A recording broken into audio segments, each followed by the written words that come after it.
Bom dia, ou boa tarde, bom dia a todos e a todos. Agradeço aos amigos que fizeram a sua manifestação, mas peço um minutinho de atenção agora, porque são apenas 30 minutos para apresentar uma ideia sobre o Brasil.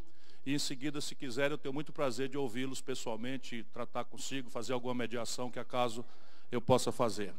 Eu quero cumprimentar todas as prefeitas, a todos os prefeitos, vice-prefeitas, vice-prefeitos, ex-prefeitas, secretários estaduais, secretários municipais, enfim, a todos eu quero cumprimentar na pessoa do prefeito Voney Marastoni, que é nosso prefeito de Itajaí. Muito obrigado pelo privilégio do convite de estar aqui numa das federações municipais mais respeitadas do Brasil. Me permitam a todos e a todas cumprimentar aos prefeitos e prefeitas na pessoa da nossa ex-prefeita de Bombinhas, minha querida amiga Paulinha, nossa futura deputada estadual, se Deus quiser, e cumprimentar aquele que é o mais importante líder da nossa agremiação, o PDT, que é catarinense, e também queremos que ele venha à Câmara Federal, o deputado Manel Dias. É um privilégio estar de volta com você na sua terra, ao lado do nosso deputado Rodrigo Minotto. Se me permitir, presidente, eu vou caminhar por aqui, que é o cacuete de professor, não é? Eu estou sustentando, e agradeço muito o privilégio de falar mais uma vez aos prefeitos, porque os prefeitos são um eixo do poder político brasileiro que não estão desmoralizados, ou esse eixo não está desmoralizado. O poder central no Brasil está mergulhado numa crise de inconfiabilidade, de desmoralização, por uma anarquia institucional, o judiciário se metendo em tarefas da política, a política mandando sinais repetidos de corrupção, de privilégio, de mentira. Tudo isso faz com que o Brasil viva um momento muito grave, muito delicado, de negação da própria linguagem da democracia, que é a política. Mas dois eixos, dois centros de gravidade importantes do poder político permanecem preservados no Brasil. Os prefeitos, por regra, estão preservados da respeitabilidade do nosso povo, porque respondem com concretudes, apesar do grave colapso fiscal, e os governos estaduais. Logo mais vocês vão ver por que não é um mero agrado a vocês que eu estou dizendo isso. É como faz parte da solução que eu estou imaginando para o momento de grave colapso da institucionalidade brasileira. E aí, eu falo como quem já foi prefeito, eu mesmo já fui prefeito. Meu pai foi prefeito, eu cresci na ambiência das teses municipalistas. O meu irmão, ex-governador, eu fui prefeito em Fortaleza, o meu irmão foi prefeito em Sobral. O meu irmão mais novo é prefeito atualmente em Sobral, de maneira que eu brinco com ele sempre que eu encontro. E aí, irmãozinho querido, muito dinheiro, pouco problema, né? Ele está me gozando, né? Muito dinheiro e pouco problema é justamente o inverso. E aí eu sustento aos auditórios que me distinguem com a sua atenção que o Brasil precisa mudar. E eu falo isso assim como uma certa obviedade, porque não parece muito seguro para uma certa corrente de opinião mais conservadora no Brasil, que o Brasil precisa mudar. Mas eu sustento com números essa minha tese. Por aqueles que, como nós, temos uma maior preocupação social, eu afirmo que o Brasil precisa mudar, porque, por exemplo, nos últimos 12 meses, o país assistiu a 62.500 homicídios. 62.500 pessoas foram assassinadas no nosso país, quase todos jovens, quase todos negros, quase todos pobres, quase todos das periferias das grandes, médias e pequenas cidades. Quase todos na esteira dessa peste que virou o narcotráfico e a droga. O Brasil precisa mudar se nós olharmos pelo ângulo socioeconômico. Nesse momento, e isso explode a agenda municipal, por exemplo, sem correspondência das receitas, o Brasil está com 13.700.000 pessoas abertamente desempregadas. 13.700.000 pessoas abertamente desempregadas é um número que deveria comover, assustar, ou pelo menos recomendar que nós precisamos debater um rumo de mudança para que a gente tenha a perspectiva de resolver isso. O Brasil precisa mudar se nós tivermos em conta, por exemplo, todas as grandes questões do pacto fiscal, do pacto federativo dilacerado, rasgado do Brasil, se nós tivermos em conta que 34.200.000 pessoas hoje no Brasil estão empurradas para a informalidade, vivendo de bico, trabalhando sem qualquer proteção de carteira assinada e, mais grave, demitidos de qualquer contribuição para a economia formal. Vale dizer, por exemplo, se nós tratamos de um problema da Previdência, como imaginar uma reforma num sistema previdenciário de repartição, cuja lógica incide sobre a relação formal de trabalho, quando nós temos entre desempregados e empurrados para a informalidade, 50 milhões de pessoas. Se nós não tivermos em conta essa reflexão, as paixões, as ideologias, todas muito normais, porque quem tem a experiência que eu tenho, 38 anos, ex-prefeito, ex-governador, ex-ministro 2 vezes, deputado federal mais votado do Brasil, deputado estadual de oposição, deputado estadual líder de governo, 2 vezes candidato à presidência da República, eu já estou vacinado de certas simplificações grosseiras que eu vejo no debate muitas vezes acontecer. Eu deveria lhes cansar um pouco mais, se fosse necessário, mas um auditório de gente qualificada como esse me permite correr um pouco mais. Com esses rápidos números, eu reafirmo, o Brasil precisa mudar. E aí a grande questão que o debate devia aclarar, e esse eixo preservado do poder político devia, como vocês estão fazendo aqui, exigir de todos os candidatos, de todas as candidatas, de todas as plataformas, que nós refletíssemos concretamente sobre as questões reais do país. E aí vem aqui 2 agendas simples. Aquela agenda que explode para a marketagem explorar, que simplesmente anota as emergências do povo, as urgências do povo, e pasteuriza o debate, mais ou menos repetindo obviedades. Emprego, saúde, educação, enfrentar a violência e o discurso moralista do combate à corrupção, que nem cuida de segregar, de maneira que o mal que está se fazendo ao povo é terrível, porque está se ensinando ao povo que política é lugar de bandido, de ladrão, de mentiroso e que não há exceção. Isto tem uma intenção maliciosa no planeta Terra, porque uma ideologia perversa, conservadora, gostaria de desmontar os Estados nacionais em direção à franquia da circulação de capitais especulativos, sem reserva nem restrição de nenhuma natureza, e para isso é preciso desmoralizar a linguagem da democracia, que é a política e seus agentes.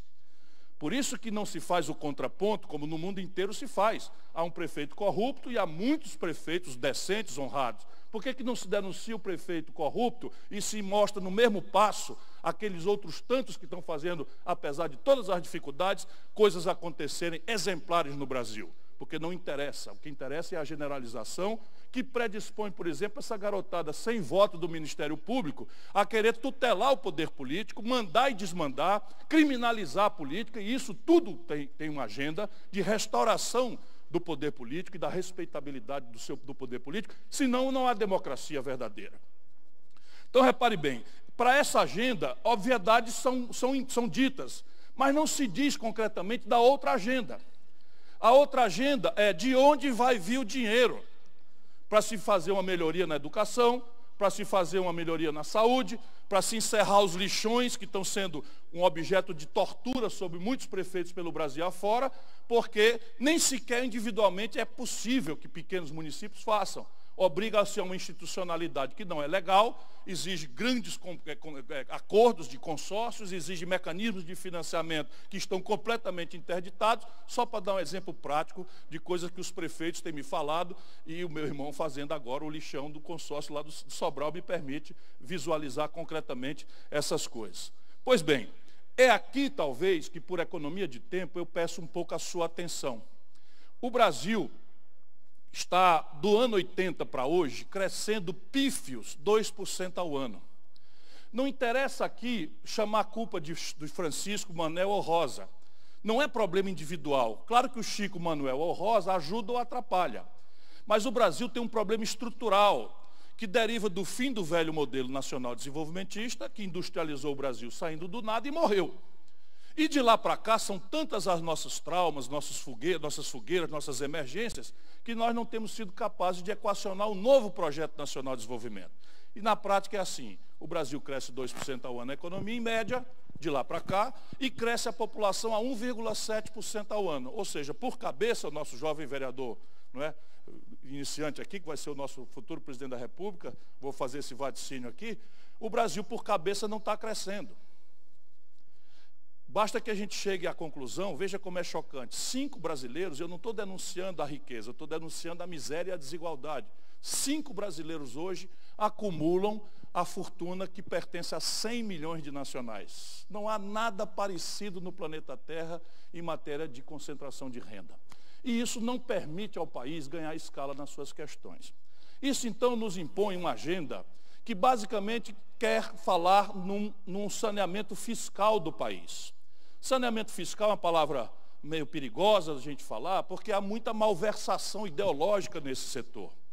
E aí o que eu estou querendo dizer aqui é que o ajuste que eu defendo é para gerar excedentes para investimento. Não é para fazer uma austeridade como essa suicida que o Brasil está sendo empurrado a fazer por dogmatismo estrangeiro. E aí vocês sabem bem concretamente o que eu estou falando, mas eu vou ilustrar com números. Quando eu fui ministro da Fazenda, ajudei a fazer o real sob a liderança do grande brasileiro Itamar Franco, o Brasil tinha uma carga tributária de 27% do PIB. E era uma carga tributária absolutamente generosa em matéria da repartição desses recursos no Pacto Federativo. Eu governei Fortaleza sob a égide da Constituição de 88 e nós tínhamos ali várias autonomias e a carga tributária era repartida de um jeito, volto a lhes dizer, muito generoso. Nessa brincadeira, né, de mitologia ideológica sendo vendido como ciência boa, vejam o que aconteceu 8 anos depois que o Fernando Henrique toma posse. Eu não estou atacando ninguém, é uma constatação de números. 27% do PIB era a carga tributária. A dívida pública brasileira tinha levado 500 anos para sair do zero para 38% do PIB, para financiar o Brasil industrializado e a infraestrutura. Petrobras, Eletrobras, as estradas, os portos, tudo estatal. Portanto, havia uma dívida e uma correspondência. E o Brasil tinha privatizáveis, já com certo consenso, matéria de telefonia, mineração, etc., o Brasil tinha privatizáveis 120 bilhões de dólares. Olha, companheiros, companheiras, se me permite chamar-lhes assim, como compatriota. Olha o que aconteceu com o Brasil, a gente replicando a ideia dos outros, sem refletir com a nossa própria inteligência. Em 8 anos apenas, a dívida pública, que era de 38%, passou para 78% do PIB. Nós vendemos 120 bilhões de dólares de ativos nacionais, esterilizamos tudo isso no juro alto, e a carga tributária, para galopar correndo atrás dessa dívida explosiva, e eu não estou fazendo história, esse é o nosso problema contemporâneo agravado, ela explode para 36% do PIB. E neste passo de 27% para 36% do PIB, tudo foi feito em fraude à Constituição de 88, com contribuições não partilhadas com estados e municípios. Aqui começa a sua agonia. A agonia do municipalismo, a agonia da Federação Brasileira, que hoje não é brinquedo. 17 de 27 estados da Federação estão ilíquidos no Brasil. E São Paulo não está, junto com Rio de Janeiro, Minas Gerais e Rio Grande do Sul, os 4 estados mais ricos e industrializados do Brasil, porque São Paulo há 4 anos não reajusta os funcionários públicos e São Paulo passou 8 meses sem honrar as parcelas da sua dívida com a União, segurado no liminar dessas aberrantes que surgem de vez em quando na vida judiciária brasileira. Não fora isso, São Paulo já estaria também com a receita corrente líquida abaixo da despesa corrente líquida.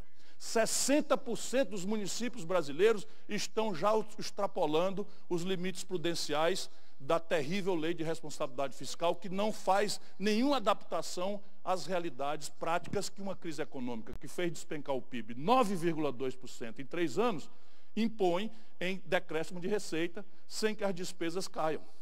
Porque as despesas, por exemplo, com a atenção básica de saúde, são indexadas a câmbio. Por mais que a gente não seja informado disso, 80% dos insumos do SUS são câmbio, são taxa de câmbio. Nós desvalorizamos o câmbio 40 e tantos por cento nos últimos anos, e aí, resultado, a receita do SUS na atenção básica caiu em termos reais. A educação, você tem ali a judicialização de vaga para ensino infantil, por exemplo, 2.700.000 pessoas estão pedindo vaga. E essa gente fez uma tabela de status constitucional sem precedente internacional, congelando os gastos reais com saúde, com educação, segurança, por 20 anos. Ora, imagine os senhores e as senhoras, 2.700.000 partos acontecem por ano no Brasil. Cada um precisando de uma atenção materno-infantil, cada um preparando um pedido de matrícula na creche, cada um tendo um Ministério Público descuidado de tudo, a fazer ação civil pública, a desmoralizar prefeitos, a jogar a moral, a honra das pessoas, como se fosse fisicamente possível nesse pacto de despotismo esclarecido que usurpou o poder real no Brasil. Portanto, nós precisamos considerar esse problema com a sua complexidade. E aí começa. é preciso revogar o teto de gastos da emenda 95. Não quer dizer abandonar o valor anunciado em relação a ela. Eu fui ministro da Fazenda do Brasil. Eu fui governador do 8º estado brasileiro. Eu fui prefeito da 5ª maior cidade brasileira, que é Fortaleza. E eu digo para desafiar meus ilustres opositores, não tem um dia de déficit. Como governador, fui ao mercado e comprei 100% da dívida em títulos do Estado com 15, 20 anos de antecedência. Portanto, não me confundam, não aqui, os tais mercadistas juramentados, agressivos, que querem usurpar a democracia, tutelar o nosso povo, com qualquer pessoa que esteja patrocinando frouxidão fiscal. Não é disso que eu estou falando. Mas não é possível, com status constitucional, você tabelar por 20 anos saúde, educação, segurança pública e a infraestrutura do país. Imagina no prático, ano que vem os carros da polícia vão quebrar, vão morrer, vão ficar defasados, os urutus do exército vão ficar anacrônicos. Você imagina, o Brasil está proibido de repor a frota da polícia. Você não tem um negócio é um contrassenso absoluto. Então, essa é a primeira providência. Em segundo lugar, nós precisamos resolver 2 passos. E aí não tem conversa. Vou para pouco com concretude, porque eu vou precisar de vocês, se tocar a minha honra de servir essa grande nação como seu presidente. Eu vou precisar, como disse na Frente Nacional dos Municípios, recentemente, eu vou precisar encontrar com os prefeitos e com os governadores, uma vez por mês, durante 6 meses, que é o tempo que eu quero usar os 6 primeiros meses para as reformas. E eu explico na prática, concretamente, por quê. O Brasil vai precisar entrar num duro esforço de diminuir despesa e de aumentar a receita. Esse duro esforço de diminuir despesa não pode onerar as classes mais pobres, que já estão absolutamente, pelos números que eu demonstrei, muito gravemente fragilizadas. Mas eu sei, por exemplo, que há hoje, inclusive com repercussão nos orçamentos municipais todos, renúncia fiscal da União Federal, cortesia com o chapéu dos outros, de R$500 bilhão por ano. Basicamente, tributos que são partilhados nas transferências correntes, não as voluntárias, dos estados e municípios. É claro que precisamos colocar isso em perspectiva, mas aqui há uma frente de por onde certas despesas podem e devem ser criticadas. A maior de todas, deixe que eu reparta consigo mais uma vez, aquela que leva R$ 51,70 do orçamento desse ano, é rolagem de dívida e juro para banco. Vejam bem, do orçamento da União, R$ 51,70 de cada R$ 100 são despesas financeiras. Juro e rolagem de dívida. Isto daqui está matando e vai liquidar a nossa nação, e o caos não tem razão nenhuma para a gente não se antecipar e impedi-lo. Aqui está claramente por onde também, isso não é fácil, não se pode brincar com isso, mas é preciso ser severo no corte dos gastos correntes do Brasil, de toda a natureza. Porém, mesmo assim, com o tempo, é preciso a gente trabalhar sobre receita. E aqui o grande passo, por isso que eu digo que eu vou precisar dos prefeitos e governadores, ou qualquer um que queira governar e reformar o país, vai precisar dessa mediação, que está preservada, volto a dizer, da desmoralização do poder político. Qualquer um dos que tem a honra de servir esse país como presidente, vai precisar propor um incremento de receita. E eu quero fazê-lo com transparência antes das eleições, para que a minha proposta seja criticada e que as pessoas saibam que, ao me eleger, estão elegendo um conjunto articulado de ideias, à base de um projeto nacional de desenvolvimento. E eu estou propondo algumas providências. 2 são mais relevantes pelo volume de receita a ser partilhado com estados e municípios. Primeiro, o tributo sobre grandes heranças e doações. Na América do Norte, o país capitalista mais agressivo, a alíquota mínima é 29%. No Brasil, a alíquota máxima é 8%. E não é partilhado com os estados, é cobrado pelos estados, e os estados acabam só cobrando 4% na média. No mundo, só 2 países não cobram tributo sobre lucros e dividendos empresariais. Não estou falando de incidência sobre faturamento. Depois que a empresa tem sucesso, o lucro no Brasil simplesmente não é tributado. Aquilo que na fonte mata 27% na classe média, para uma pessoa, por exemplo, o Banco Itaú, e eu falo o nome para que as pessoas saibam por que existe tanto ódio, né, às vezes em relação a mim, que sou uma pessoa do bem, sou da paz e sou desenhado como um brigão, como um cara mercurial, pavio curto, porque não dá para dizer outra coisa. Eu tenho 38 anos de vida pública, nunca fui envolvido em nenhum tipo de mal feito, nenhum tipo de escândalo de roubalheira na vida. Isso nada mais é do que a minha obrigação, mas os tempos andam tão estranhos que eu lembro isso. Pois bem, o Banco Itaú distribuiu 9 bilhões de dividendos para 4 famílias agora. Sabe quanto foi o imposto? Nada. Isso não é razoável. Simplesmente só o Brasil e a Estônia não cobram.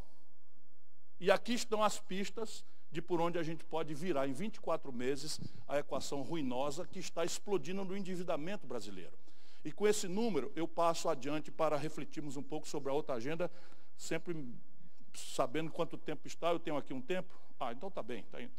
É decrescente. Tá bom, então vai dar. Então repare bem, o número é o seguinte: como nós estamos com déficits monstruosos, basicamente porque a receita caiu, despencou. Só para vocês terem ideia, nos últimos 4 anos, a carga tributária, que era de 36%, caiu para 32%. Os prefeitos e prefeitas estão sentindo isso nos seus orçamentos. Apurem, né? As despesas obrigatórias são crescentes, inelásticas, e a judicialização e as pressões, e a receita está caindo, concretamente em termos reais no Brasil. Pois bem, como isso está acontecendo, a dívida pública brasileira está galopando para patamares absolutamente perigosos. E isso não é um assunto de economês, isso é um assunto de população. Por quê? Porque a dívida está se arredondando em 5 trilhões de reais, e o problema não é o tamanho dela, é o perfil. Quando ela começa a galopar para ficar grande demais, parte dela, ante a conivência criminosa do nosso governo atual, acaba se tornando de vencimento à vista. De maneira que no momento em que nós estamos conversando, reparem bem como a tragédia está aí na nossa porta. 1.184 bilhões de reais, 26% da dívida brasileira, vencem em 4 dias. E não há nenhum ajuste fiscal capaz de produzir 1.184 bilhões de reais em 4 dias. Nem se a carga tributária fosse 80% do PIB, nem que a despesa fosse zerada em cima dos aposentados, nada enfrenta isso. Portanto, o desarme dessa bomba é essencial no desenho de um novo pacto federativo. Por quê? Porque tudo que está errado no Brasil não está errado porque tem um manual de fazer certo e os políticos em Brasília são tão irresponsáveis, tão descuidados, que fazem tudo errado. Se fosse assim, era mais fácil. Tudo que está errado no Brasil está errado porque atende a interesses minoritários, agressivamente informados, militantes, em desfavor das maiorias que estão desinformadas. Nossas crianças estão brincando, como é do seu tempo brincar, e os políticos têm por primeiro instinto a sobrevivência. Portanto, nós precisamos colocar mediações que representem os interesses gerais de maneira a dar força ao enfrentamento das minorias e dos privilégios. E isso me traz, então, o argumento racional, concreto, da mediação com prefeitos e governadores. Eu tenho para mim que o Brasil tem 4 providências para tomar para diminuir esta lógica de impasse entre um presidente reformista e um Congresso que tende a reagir contra. Menos porque é salafrário, corrupto e tal, infelizmente o atual, por maioria, dói em mim dizer isso, congressista que fui, mas a gente tem que botar o dedo na ferida para consertar. Mas não é esse o mais grave problema do Congresso brasileiro. O grave problema é que é um órgão cuja tarefa institucional não é responsável pela sustentabilidade da economia nem pela regularidade dos serviços. Percebe? Se o Congresso, se deixado solto, é cercado de grupos de pressão e lobbies, e ele tende, então, a proteger os interesses atuais organizados em desfavor dos interesses gerais da nação. Por isso que acontece essa contradição de o Congresso querer baixar imposto. Eu era deputado quando se revogou a CPMF. Não é que a CPMF seja grandes coisas não, tecnicamente. Estou falando o seguinte: num dia, sem mexer no orçamento, sem saber de nada da despesa, tiraram 70 bilhões dos cofres públicos. 8 dias úteis depois, o mesmo Congresso vota a regulamentação da emenda 29, que aumenta em 70 bilhões de reais o gasto com saúde. E num e no outro, esses gestos foram aplaudidos pelos grupos de pressão envolvidos. 140 bilhões a menos, 70 a menos, 70 a mais, é muito dinheiro no orçamento norte-americano. Quanto mais numa sociedade, numa nação pobre como a nossa. E isto só tem um jeito de sair disso. Primeiro, propor antes, de maneira que o voto seja dado ao cidadão ou cidadã, mais nas suas ideias. Segundo, O tempo da reforma são os 6 primeiros meses.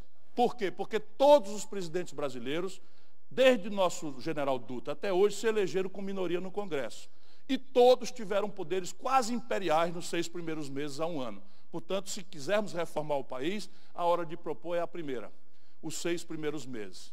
Terceiro, aqui está a sustentação clara daquilo que eu disse no começo e quero repetir, porque para além vamos dizer, praticamente do controle dos votos de Santa Catarina, que estão todos nessa sala, e eu gostaria muito de tê-los todos se tivesse essa honra, eu preciso, na verdade, de vocês para governar. Não é?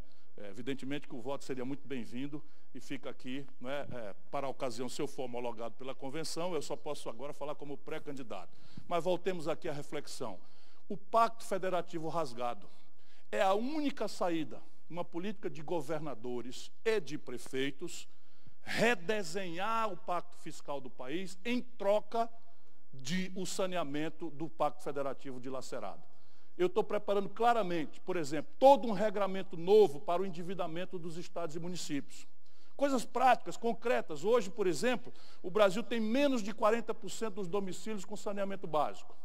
Nós temos bilhões de reais do FGTS, nós temos bilhões de dólares do Banco Mundial, do BID, da CARF, disponíveis para saneamento básico. Corresponde a uma necessidade, é atribuição institucional dos municípios. A esmagadora maioria dos municípios tem, mesmo pela draconiana lei de responsabilidade fiscal, capacidade de se endividar até 1,5 vezes a sua receita corrente líquida e morrem por falta de projeto, morrem por uma burocracia infernal na CAIN, COFIEX, Secretaria do Tesouro Nacional, etc., aval da União autorizado pelo Senado, e tudo isso eu vou revogar para preencher apenas um formuláriozinho, para que nós possamos, agora em atenção ao emprego, voltar ao país a atividade econômica que emprega mais gente, que não importa insumos, que é a construção civil. Estou dando só um exemplo. Como tal, você tem 300 bilhões de reais, resolveria todo o transporte de massa das grandes cidades brasileiras. Isso é a carteira de projetos do BNDES. Evidentemente que 300 bilhões de reais é muito dinheiro, mas se eu disser que é em 10 anos, se eu disser que é em 20 anos, sem descontinuar, e mudar a lógica de aval da União para os estados e municípios, você tem uma descompressão muito importante, e isso não fere nenhuma austeridade. Por quê? Porque cada aval da União, como vocês sabem, ou pelo menos uma boa parte sabe, é dado contra uma procuração que retém o fundo de participação. Percebe? Então a União dá um aval, o prefeito tem 6 anos de carência, 20 anos para pagar. Se amanhã ele atrasa uma prestação, a União tem uma procuração e segura o fundo de participação. Por que ela contabiliza a tempo presente o passivo? É apenas para forçar todo mundo a privatizar. Esse monte de entulho que está aí, não é? Que a gente precisa remover, e eu sei onde as andorinhas dormem por conta da minha história institucional. Estou dando exemplos práticos e eu quero terminar agradecendo esse privilégio, dizendo que com todas as dificuldades, para mim Santa Catarina é um exemplo. E eu tenho usado muito a concepção de Santa Catarina, a concepção concreta, prática, e isso não é fruto do acaso, mas da qualidade da liderança. Vocês são um estado completamente diferente do Brasil. Vocês não fizeram o absurdo da hiperurbanização de uma cidade só. Por exemplo, Fortaleza e região metropolitana hoje tem mais de 1/3 da população do Ceará. Quase 4 milhões de habitantes. A segunda cidade tem 300 mil. Vocês verem, aqui vocês têm uma cidade do interior que é maior do que a capital e diversos centros alternativos de economia. Em linha com a mesma coisa, vocês têm uma agricultura extraordinariamente capaz e ela é diversificada. E ela é baseada em pequenos que descobriram o caminho do associativismo para adensamento tecnológico e acesso a mercado. Porque o grande inimigo do pequeno é a falta de acesso a mercado e acesso a tecnologias. Vocês têm uma agricultura de pequeno porte, agropecuária, melhor falando, diversificado no território. Vocês não concentraram a propriedade rural, são muitos minifúndios. Vocês diversificaram a atividade econômica, vai de um turismo excepcional, uma piscicultura importante, passando por uma indústria poderosa e diversificada, passando por uma pecuária de pequeno porte, passando por uma agricultura de alta linhagem. Mas veja bem, tudo isso acontecendo só pela raça do barriga verde, do catarinense. Eu tive em Xanxerê outro dia, e lá estava a seguinte questão: para comprar um saco de semente, você paga a unidade. de semente de milho, que é a capital brasileira do milho. Você compra o saco de milho multinacional por unidade, não é 250 gramas nem 300. O saco tem 7.000 caroços. E se o peso e medida pode abrir e contar, dá 7.000 caroços. Custa R$700 o saquinho de semente. E aí, como não tem política agrícola, não tem planejamento, isso tudo explode na cabeça, ao redor dos senhores, das senhoras, assistência técnica, acesso, etc, etc. O que acontece? Todo mundo planta. Resultado, a saca de 60 quilos é vendida para R$40 agora, R$42. Mas, de qualquer forma, a saca da multinacional. E esse é um complexo industrial do agronegócio, junto com petróleo e gás, bioenergia, junto com o complexo industrial da saúde e junto com o complexo. Aqui está dizendo que eu ainda tenho 1 minuto. Mas eu estou terminando. E junto com o complexo industrial do agronegócio e da defesa, é o caminho por onde o Brasil deve interromper esse itinerário de desindustrialização e retomar o desenvolvimento. Volto a dizer, fui algo telegráfico, quis pesar um pouco mais na questão das finanças públicas, porque a força de vocês, dos senhores e das senhoras, deriva da sua debilidade atual. É preciso que o Brasil real, que está nas comunidades, se levante e tome de volta o poder político em nome do nosso povo. Muito obrigado a todos pela atenção. Ciro Gomes, obrigado por ter aceito o convite da FECAM e participar aqui do nosso congresso dos prefeitos, das prefeitas, congresso do municipalismo catarinense. Essa sua apresentação importante e desejar todo sucesso na sua